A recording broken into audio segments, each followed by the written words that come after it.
히브리서 1장 1절에서 3절 말씀. 옛적의 선지자들을 통하여 여러 부분과 여러 모양으로 우리 조상들에게 말씀하신 하나님이 이 모든 날 마지막에는 아들을 통하여 우리에게 말씀하셨으니 이 아들을 만유의 상속자로 세우시고 또 그로 말미암아 모든 세계를 지으셨느니라. 이는 하나님의 영광의 광채시요 그 본체의 형상이시라. 그의 능력의 말씀으로 만물을 붙드시며 죄를 정결하게 하는 일을 하시고 높은 곳에 계신 지극히 크신 이의 우편에 앉으셨느니라. 아멘.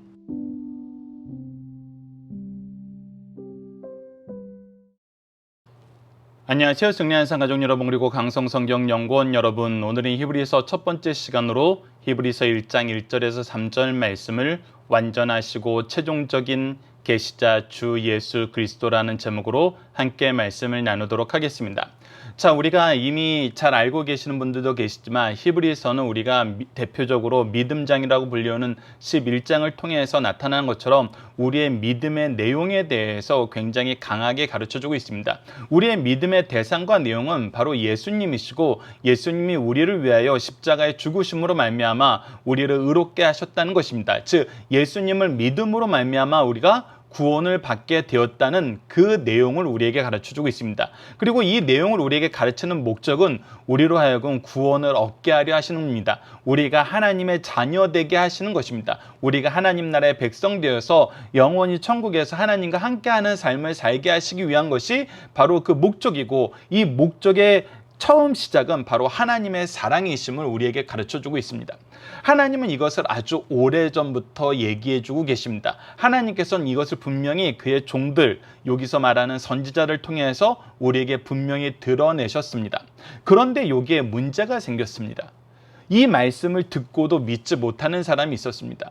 이 말씀을 듣고도 믿지 못하는 데에는 여러 가지 상황적인 요인이 있지만 가장 크게 분류하면 두 가지 부분이 있습니다. 첫 번째는 듣고도 이 들음이 나에게 해가 되므로 힘써 거역하는 자들이 있었습니다. 우리가 로마서 10장 2절에서 3절 말씀을 통해서 확인할 수 있는 것처럼 하나님에 대한 열정을 가지고 있지만 하나님을 아는 지식이 없는 거로 힘써 하나님의 의를 거역하는 그런 삶을 사는 것입니다. 즉 무엇이냐면 자기의 의만 드러나고 자기의 영광만 구하는 삶을 살게 된다는 것입니다. 그래서 요한복음 1장에서 나타났던 것처럼 빛이 그들에게 왔을 때 그들이 빛보다 어둠을 더 사랑하는 거로 더 어둠으로 들어가는 그런 삶을 살게 되는 것입니다. 두 번째는 굉장히 중요한 부분이고, 이 부분에 대해서는 히브리서를 주신 목적하고도 정확하게 연결되는데, 그것이 무엇이냐면 우리가 바로 이해하지 못하기 때문입니다. 바로 해석하거나 적용하지 못하기 때문입니다. 이 부분에 대해서 우리가 본문 말씀 들어가기 전에 로마서 10장과 누가복음 10장 말씀을 우리가 잠깐 참고 삼아서 이 말씀을 먼저 보고 오늘 본문 말씀에서 앞으로 우리가 보고자 하는 말씀의 이 중심 내용을 한번 확인해 보는 시간을 갖도록 하겠습니다. 자, 로마서 10장 17절을 보면 이렇게 기록되어 있습니다. 그러므로 믿음은 들음에서 나며 들음은 그리스도의 말씀으로 말미암느니라 라고 얘기했습니다. 즉 우리가 믿기 위해서는 그의 말씀을 들어야 된다는 것입니다. 특히 누구의 말씀을 들어야 되냐면 그리스도의 말씀을 들어야 됩니다. 그리스도의 말씀이라는 것은 우리가 신구약 전체에 있는 하나님께서 메시아를 가르쳐주는 말씀과 함께 예수님께서 우리에게 나타내셨던 하나님의 말씀이 같이 포함되어 있는 것입니다. 그래서 우리는 이 말씀을 잘 들음으로 바른 믿음을 세울 수 있습니다. 우리가 말씀을 듣지 않고 믿는다는 것은 이것은 교만한 것이고 오히려 나태한 것이고 우리가 헛된 것을 쫓을 가능성이 많습니다. 우리는 오히려 말씀을 듣고 그런가 하여 하나님 말씀이 정말 그런가 하여 항상 하나님의 말씀을 기준으로 살펴보면서 우리의 믿음이 바른 방향이고 바른 내용이고 바른 의미를 포함하고 있는 것인지를 우리가 확인할 수 있습니다. 그래서 반드시 들어야 됩니다. 그런데 들었을 때 우리가 주의해야 되는 것이 있는데 그것을 가르쳐주는 것이 바로 누가복음 10장 26절 말씀입니다. 예수께서 이르되 율법이 무엇이라 기록되었으며 내가 어떻게 읽느냐라고 얘기하고 있습니다. 즉 예수님을 시험하고자 질문하는 이 유대 지도자들에게 예수님께서 분명하게 얘기합니다. 율법에서 무엇이라고 기록되어 있는지 보면은 분명히 예수님 메시아이심을 알 수 있고 예수님이 말씀하시는 것이 하나님의 뜻인지를 알 수 있습니다. 그런데 지금 계속해서 반대하는 이유는 무엇이냐면 이 기록된 말씀을 그대로 하나님의 뜻 안에서 받아들이는 것이 아니라 내가 이것을 내 기준으로 해석한다는 것입니다. 이것은 마치 창세기 3장 22절에서 우리의 인류의 죄의 특징을 하나님께서 분명하게 보여주는 내용이 있는데, 그것이 뭐냐면 선악을 아는 일에 우리와 같이 하나가 되었다는 것입니다. 즉 하나님의 선악의 기준을 나의 선악의 기준으로, 우리 모든 인류의 모든 하나님의 종들의 선악의 기준으로 받아들이지 않고 자기의 기준을 만들기 시작한 거예요. 그래서 그때부터 하나님의 기준하고 내 기준하고 달라지는 거예요. 근데 우리는 죄의 속성 안에서 계속해서 무엇이 더 커지고 무엇으로 갈 수밖에 없냐면 내 기준으로 더 좋은 쪽으로 갈 수밖에 없어요. 그래서 하나님 말씀을 듣고서도 내가 원하는 방향으로 듣는 거예요. 그런데 이렇게 되면 어떻게 돼요? 우리가 로마서 10장 17절로 연결되는 이 믿음으로 가는 길이 흔들리게 돼요. 무너지게 된다는 것이다. 바른 믿음을 세울 수가 없어요. 그래서 이 히브리서 말씀을 주신 거란 겁니다. 자, 히브리서 말씀 1절을 보십시오. 옛적의 선지자들을 통하여, 하나님의 종들을 통해서, 여러분들 박유일 목사님께 교육받으신 분들은 분명히 알고 계시죠. 왜 성경은 한자도 틀림없는 하나님의 말씀인가요? 했을 때 이게 유치원 때부터 계속 가르치는 말씀인데 무엇이었습니까? 사도와 선지자들, 성경의 저자들에게 하나님께서 말씀을 주시고 이 성경 말씀을 기록하게 하실 때 성령께서 죄의 오염을 막으시고, 가장 중요한 것이 성령께서 죄의 오염을 막으셨다는 거예요. 죄의 오염을 막으셨다는 것이 무슨 뜻입니까? 바로 창세기 3장 22절에서 나타난 것처럼 각자의 기준을 가지고 살고 싶어 하는데, 성령께서 죄의 오염을 막아서 누구의 기준대로? 하나님의 기준대로, 하나님의 뜻을 따라서 하나님의 말씀으로 기록하게 하셨다는 거예요. 그래서 성령께서 죄의 오염을 막으시고 그들의 사상 표현과 용어 선택, 그들이 시대에 따라서, 환경에 따라서, 여러 가지 경험에 의해서, 또 이 말씀을 처음 전했던, 처음 듣는 그 사람들의 처지에 의해서 그들의 사상 표현과 용어 선택이 다양해질 수 있어요. 항상 일정한 톤으로 동일하게 받아 적은 것이 아니기 때문이에요. 근데 성령께서 이들의 사상 표현과 용어 선택도 지도하시고 감독하셨어요.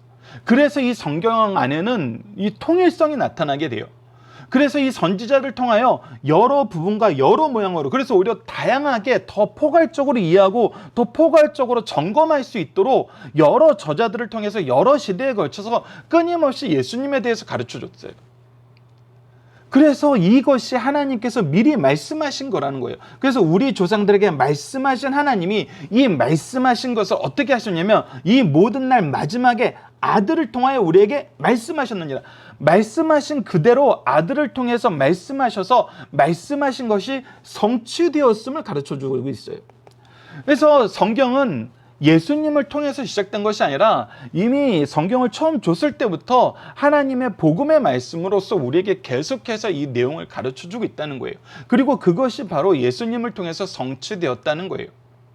그래서 이것을 우리가 바로 이해해야 돼요. 이것을 바로 이해하지 못해서 바로 이 히브리서 말씀을 주신 거예요. 우리가 앞으로 이 11장에서 특히 이 아브라함의 사례를 우리가 창세기하고 연동해서 보면은, 예전에도 한번 한 적이 있지만 연동해서 보면은 아브라함에게 창세기 12장이 언약의 말씀을 처음 주셨을 때 아브라함이 그 이후에 보였던 행동을 보면은 우리는 이미 아브라함이 자기 아들을 바칠 때 가졌던 그 부활 신앙에 갖기 전에 이 가진 모습을 다 이해하고 보니까 아브라함은 참 훌륭한 사람이야 이렇게 볼 수 있지만, 이 아브라함이 그 부활 신앙을 처음부터 가졌던 거 아니에요. 창세기 12장에서 이미 그 부활 신앙이 있던 것이 아님을 우리가 볼 수 있어요. 그래서 그 나름대로 하나님의 이 말씀을 자기 나름대로 소화해요. 근데 소화한 내용 안에서 하나님 말씀에 순종한다고 하지만 하나님이 보시기에는 항상 어땠어요? 완전한 순종이 아니었어요. 그래서 계속 어떻게 해요? 찾아오셔서 이 언약의 말씀을 갱신해 주시면서 잘못된 해석을 자꾸 유지하는 걸 바꿔주세요. 그들은 그의 한계 안에서 자기가 아이를 가질 거라고 생각하지 못했기 때문에 자기 조카 롯을 데리고 와서 나의 상속자로 삼으려고 했어요. 근데 롯이 떠나고 나니까 나의 종을 들어서 내 상속자로 잡으려고 했어요. 근데 하나님께서 아니라는 거예요. 너를 통해서 태어날 거라는 거예요. 하나님이 약속하셨던 많은 민족, 복의 근원이 되는 이 민족은 너를 통해서라는 거예요. 그래서 이삭이 태어난 이후에 하나님께서 이 모든 역사를 통해서 아브라함의 믿음을 하나님이 뜻하는 바로 이끌어내서 성장시키는 것을 볼 수 있어요. 즉 이 히브리서 말씀도 우리가 예전에 상고하셨던 걸 기억하시는 분들 아시겠지만 왜 예수님이 천사보다 뛰어나신지, 왜 모세보다 뛰어나신지, 아론보다 뛰어나신지, 왜 모든 인류보다 뛰어나신지, 왜 예수님만이 우리의 유일한 대제사장이 되고 우리의 정말 죄를 속자는 제물이 될 수밖에 없는지, 왜 이 이야기를 계속 다시 하고 계세요? 이미 우리가 앞서 알고 있는 건데, 이 부분에 대해서 잘못 믿고 유대교로 돌아가려는 사람들이 있었고, 이 시대 상황에서 지금 현재도 우리가 예수님에 대해서 바르게 믿지 못하는 사람들이 많아요. 특히 이단들이 나타나서 내가 재림 예수야, 우리 리더가 사실은 예수야, 이렇게 얘기하면 그게 진짜라고 믿잖아요. 그러니까 이 히브리서 말씀은 믿음의 말씀인가 동시에 우리의 부족한 믿음을 하나님께서 바른 믿음으로, 온전한 믿음으로, 하나님의 기준으로 우리를 끌어올리시는 재교육의 말씀이라는 거예요. 그리고 우리는 항상 이 부분에 주의해야 되고, 하나님의 말씀을 바로 듣고 바로 믿고 바로 고백하고 바로 전할 수 있어야 된다는 것입니다. 자, 그래서 이 아들에 대해서 선언적으로 얘기하시는 거 첫 번째가 뭡니까? 그래서 2절 하반절에 이 예수 그리스도에 대해서 우리에게 선언적으로 먼저 말씀하시는 것이 무엇입니까? 이 아들을 만유의 상속자로 세우시고 라고 얘기하면서, 이 만유의 상속자라는 것은 이 만유를 다스리는 왕으로 세우셨다는 거예요. 즉 마지막 날에 이 말씀을 모두 성취하시고 우리를 향한 구원의 계획을 성취하신 이후에 왕으로 세우셨어요. 그로 말미암아 세상을 지으셨느니라. 또 그로 말미암아 이 세상이 세워졌다는 거예요. 이 얘기는 뭐냐면 그가 이 땅에 오셨을 때 그때 존재하기 시작했던 것이 아니라 창세 전부터 이미 존재하고 계셨던 분이라는 거예요. 3절에 보면 이는 하나님의 영광의 광채시오, 그 본체의 형상이시라. 즉 하나님과 동등된 분이라는 거예요. 삼위일체라는 걸 우리에게 분명히 가르쳐주고 있어요. 그의 능력의 말씀으로 만물을 붙드시며 죄를 정결하게 하는 일을 하시고, 즉 그를 통해서 모든 만물을 붙드시고 정결케 하시는 하나님의 구속의 은혜를, 이 거룩하게 하시는 은혜를, 하나님의 영광에 들어가게 하는 이 일을 하게 하시고 높은 곳에 계신 지극히 크신 이의 우편에 앉으셨느니라. 그래서 이 구원의 역사를 완성하시고 다시금 얘기하시는데 무엇이에요? 우리를 통치하시는 왕으로 세우셨다는 거예요. 그래서 히브리서는 예수 그리스도의 대제사장 되심과 왕 되심에 대해서 굉장히 강하고 반복적으로 우리에게 가르쳐주고 있다는 것입니다.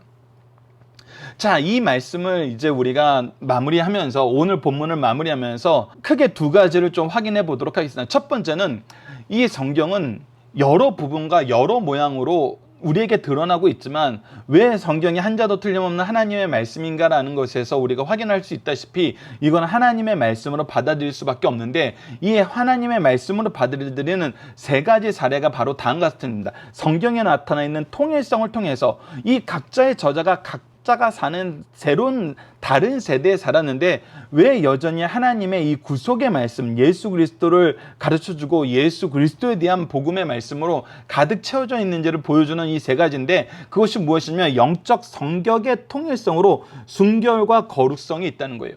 이것이 하나님의 말씀임을, 하나님께서 우리에게 주신 말씀임을, 그의 거룩한 말씀이고 그의 뜻 안에서 한 채 오차도 없는 말씀이 우리가 알 수 있도록 영적 성격의 통일성을 주셨다는 거예요. 그리고 방향의 통일성으로 최후의 위대한 계시, 즉 하나님의 아들에 대한 계시라는 거예요. 예수님에 대해서 얘기하고 있고 예수님이 말씀하신 것을 얘기하고 있고 예수님에 대한 전파의 얘기를 포함하고 있다는 것입니다. 그리고 목적의 통일성으로는 구원에 이르는 지혜를 준다는 것입니다. 그래서 이 말씀을 주셨다는 거예요. 그래서 우리가 말씀을 주셨다는 데에 대해서는 왜 우리에게 말씀을 주셨냐 했을 때 그 목적, 바로 이 하나님의 아들에 대해서 알게 하고 구원에 이르는 지혜를 얻게 하려는 이 목적이 있기 때문에 우리는 이 말씀을 들으면 어떻게 되냐면 전해야 된다는 것입니다. 그래서 이 전하는 내용에 대해서 우리가 성경은 무엇입니까? 라고 했을 때 하나님의 말씀이요 신앙의 교과서요 라고 얘기하면서 우리가 항상 이것을 배우고 가르치는 일에 노력해야 되고 항상 이것을 가까이 해야 되는 이 말씀에 대해서 얘기하면서 신명기 6장 말씀을 자주 얘기하고 있죠. 신명기 6장 1절로 3절을 보면 이는 곧 너희의 하나님 여호와께서 너희에게 가르치라고 명하신 명령과 규례와 법도라. 이걸 너희들이 듣고 끝내는 것이 아니라 가르쳐야 된다는 거예요. 너희가 건너가서 차지할 땅에서 행할 것이니, 그리고 가르친 것을 우리가 어떻게 해야 돼요? 이것을 가지고 행해야 된다는 거예요. 이것을 행하는 일을 해야 된다는 것입니다. 또 너와 내 아들과 내 손자들이 평생에 내 하나님 여호와를 경외하며 내가 너희에게 명한 그 모든 규례와 명령을 지키게 하기 위한 것이며 또 내 나를 장구하기 위한 것이라. 즉 이것은 너희 세대에만 끝나는 것이 아니라 아들 세대, 손자들 세대에 계속해서 평생에 이것이 이어가야 되고, 이것은 내 날이 장구한, 즉 하나님께서 우리를 축복하시기 위해서 주신 하나님의 축복의 통로가 되는 말씀이란 거예요. 이스라엘아 듣고 삼가 그것을 행하라. 그래서 이 말씀을 배우고 행하는 삶을 살아야 돼요. 그래야만 내가 복을 받고 내 조상들의 하나님 여호와께서 내게 허락하신 것 같이 적과 꿀이 흐르는 땅에서 내가 크게 번성하리라 라고 얘기하시는 이 번영의 역사를 우리에게 허락해 주신다는 것입니다. 이것을 좀 더 구체적으로 신명기 6장 6절에서 9절에서는 우리 부모가 우리 선생이 어떻게 가르쳐야 되는지 얘기하고 있는데, 오늘 내가 내게 명하는 이 말씀을 너는 마음에 새기고 내 자녀들에게 부지런히 가르치며 집에 앉았을 때든지 길을 갈 때든지 누워있을 때든지 일어날 때든지 이 말씀을 강론할 것이며, 이 강론의 의미가 이제 디모데후서 3장 16절에서 나타나는데, 우리가 교훈하고 이 가르치고 이 가르친 걸 기준으로 그가 옳은지 그른지 책망받아서 구별할 수 있어야 되고, 구별한 것은 바르게 하기 위해서 고칠 수 있어야 돼, 실천할 수 있어야 되고, 이것이 단회적인 실천으로 끝나는 것이 아니라 이것이 우리 삶에 자리 잡도록 의로 교육해야 된다는 것입니다. 이것이 바로 이 강론의 의미에 들어가 있는 내용이거든요. 또 너는 그것을 내 손목에 매며 기호로 삼으면 내 미간에 표를 붙이고. 그래서 우리를 보는 모든 사람들이 저 사람은 하나님의 말씀으로 사는 사람, 저 사람을 통해서 우리가 하나님의 기준을 알 수 있고 하나님의 뜻을 알 수 있고 하나님의 은혜를 알 수 있고 하나님의 구원의 지혜를 알 수 있어. 이것이 우리의 삶의 표징이 돼야 되고 우리 삶의 정체성이 되어야 된다는 거예요. 또 내 집 문설주 바깥문에 기록할지니라 라고 얘기했어요. 앞서 살펴봤지만 디모데후서 3장도 15절에서 17절까지 포괄적으로 한번 봅시다. 또 어려부터 성경을 아는지 성경은 능히 너로 하여금 그리스도 예수 안에 있는 믿음으로 말미암아 구원에 이르는 지혜가 있게 하느니라. 구원에 이르는 지혜가 있게 한다는 거예요. 그래서 모든 성경은 하나님의 감동으로 된 것으로 교훈과 책망과 바르게 함과 의로 교육하기 유익하니 이는 하나님의 사람으로 온전하게 하여 모든 선한 일을 행할 능력을 갖추게 합니다. 이 말씀이 우리에게 능력을 주신다는 거예요. 말씀이 우리에게 능력을 주신다는 것입니다. 말씀으로 말미암아 우리가 승리하게 된다는 거예요. 그래서 우리가 이 말씀을 바로 아는 것이 너무나 중요해요. 힘써 알고 바로 이 말씀을 기준으로 사는 거예요.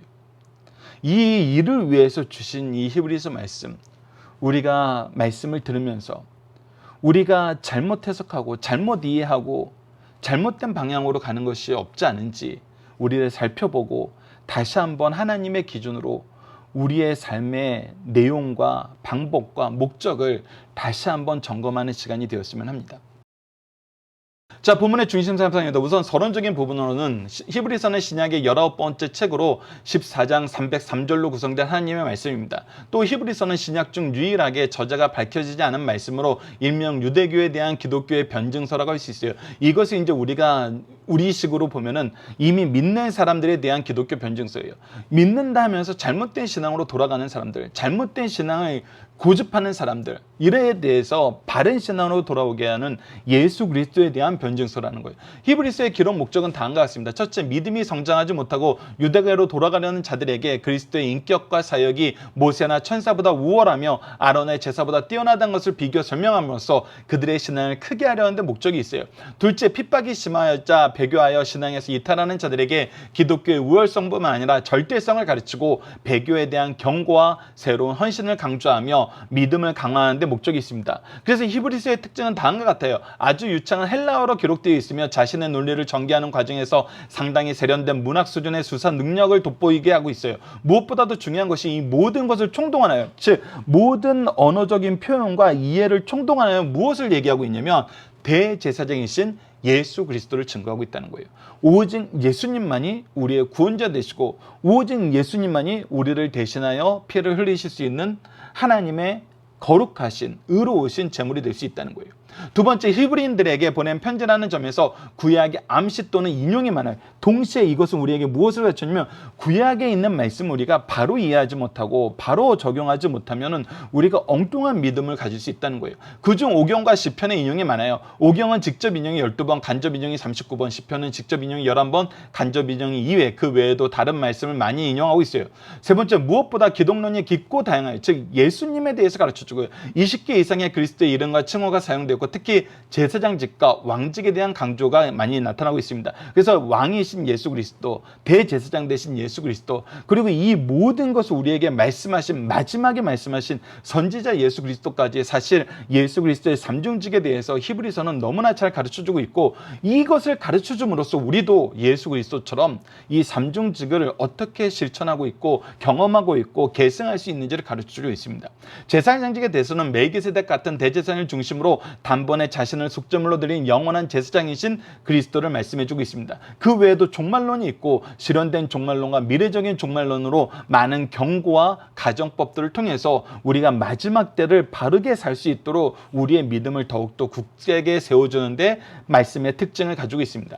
자, 오늘 본문 말씀의 중심 사상은 크게 두 가지인데, 첫 번째는 성경에 대한 바른 사상을 가르쳐주고 있어요. 이 계시는 하나님께서 인간에게 주신 계시예요. 하나님의 말씀이란 거예요. 점차적으로 주신 계시므로 신구약이 구별되어 있어요. 그러나 하나님께서 두 계시의 저자이심으로 옛 계시 구약 안에서 세 계시 신약을 발견할 수 있고, 신약 계시는 그리스도께서 주신 계시므로 옛 계시보다 발전된 것이에요. 이런 측면에서 그리스도를 통해 주신 신약 계시를 능가할 계시가 없으며 신약 계시는 마지막 계시임이 분명함을 가르쳐주고 있습니다. 두 번째, 예수 그리스도가 어떤 분이신지 바르게 소개하고 있어요. 첫 번째는 그는 진정 완전하신 하나님이요 사람이라는 겁니다. 둘째는 그는 하나님과 하나 되신 분이라는 거예요. 첫 번째 내용에 대해서는 히브리서 저자는 예수님의 사역을 통해 진정 완전하신 하나님이시오 사람이심을 소개하고 있어요. 우주 안에 모든 것은 그로 인하여 지어졌고 창조는 그의 뜻과 힘에 계시라는 것입니다. 그는 만물의 유지자이세요. 그의 능력으로 만물이 끊임없이 존재하며 아름다운 질서를 유지하고 있어요. 동시에 그는 죄로부터 구세주이십니다. 그는 죄 없는 몸으로 고난과 죽음을 당하셨고 이로 인해 인류의 모든 죄책이 제거되었어요.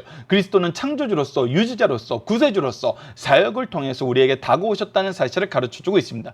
둘째, 그는 하나님과 하나 되신 분이라는 겁니다. 그는 아버지와 한 본체로 계시세요. 이를 영광의 광채라고 하였습니다. 이는 불로부터 빛의 광선이 나오나 불과 빛은 분리할 수 없듯이 예수님은 하나님과 하나시라는 겁니다. 그 본체의 형상이세요. 형상이란 도장이나 각인에 의해 찍힌 자국입니다. 본체와 완전히 동일하게 계신다는 거예요. 또 예수님이 높이 계신 곳에 지극히 크신 이의 우편에 앉으셨느라 하면서 이는 가장 영광스러운 위치와 가장 높은 영역이 예수의 지위요 자리임을 말씀해주고 있어요. 이는 승계하신 복귀라는 것을 우리에게 가르쳐주고 있다는 것입니다. 이 말씀을 토대로 우리가 앞으로 히브리서 말씀을 통해서 예수 그리스도에 대해서 다시 한번 묵상하는 시간을 갖도록 하겠습니다. 이번 주 공동 기도 제목은 우리에게 말씀의 충만함을 허락하여 주시고 말씀의 능력으로 다시 일어서게 하시며 하나님의 일꾼으로 쓰임받게 하여 주소서입니다. 오늘 본문 말씀을 통해서는 하나님의 말씀을 통해서 하나님의 사랑과 구원의 계획과 성취와 적용을 바로 깨닫고 믿고 고백하며 선포하는 삶을 살게 하여 주소서. 하나님의 뜻을 따라 바른 길로 가게 하시고 마음이 완고하여 멸망의 길로 가지 않도록 인도하여 주소로 기도하는 우리 승리하는 상 가족 여러분들, 강성성경 연구원 여러분을 되게 기도합니다. 감사합니다.